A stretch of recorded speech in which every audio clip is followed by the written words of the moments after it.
السلام علیکم، میں ہوں مصطفیٰ احسان، آپ دیکھ رہے ہیں PNN ٹی وی۔ خبر شامل کرتے ہیں گجرانوالہ سے، جہاں اجازت ملنے کے بعد جناح اسٹیڈیم میں جلسہ کی تیاریاں عروج پر پہنچ چکی ہیں، اور اس حوالے سے جلسہ کی تیاریوں کو حتمی شکل دینے کے لیے PDM کے رہنماؤں نے اسٹیڈیم میں ڈیلے ڈال رکھے ہیں۔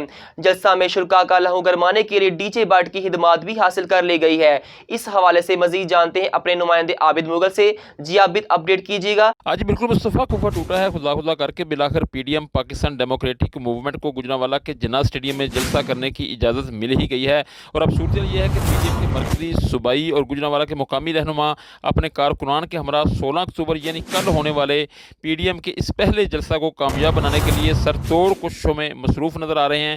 جلسے کے انتظامات کا جائزہ لینے کے لیے PDM کے رہنما یہاں جلسہ گاہ میں مسلسل موجود ہیں، اور اپنی نگرانی میں انتظامات کو حتمی شکل دینے کے لیے انہوں نے یہاں ڈیرے ڈال رکھے ہیں۔ ضلع انتظامیہ نے 28 نکاتی ایگریمنٹ پر عمل درآمد کرنے کی شرط پر PDM کو اس جلسہ کی اجازت دی ہے، جس میں جلسہ کے دوران کورونا SOPs کو مد نظر رکھنا لازمی قرار دیا گیا ہے۔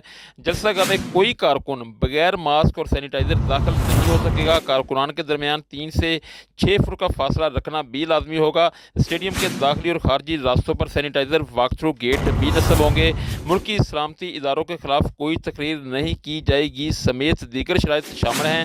جلسہ کے شرکاء کا لہو گرمانے کے لیے DJ بٹ کی خدمات بھی حاصل کر لی گئی ہیں، جبکہ جلسہ گاہ کے اندر اور باہر PDM کے رہنماؤں کے قد آور جو پوسٹرز ہیں وہ بھی علیحدہ کیے گئے ہیں۔ اب یہ کل کا سورج ہی بتائے گا کہ PDM کا یہ پہلا جلسہ کس حد تک کامیاب ہوتا ہے۔ جی اب تک کے لیے اتنا ہی۔ مزید خبروں کی تفصیلات جاننے کے لیے ہماری ویب سائٹ وزٹ کریں PNNTV.online، اور رہیے ہر خبر سے باخبر۔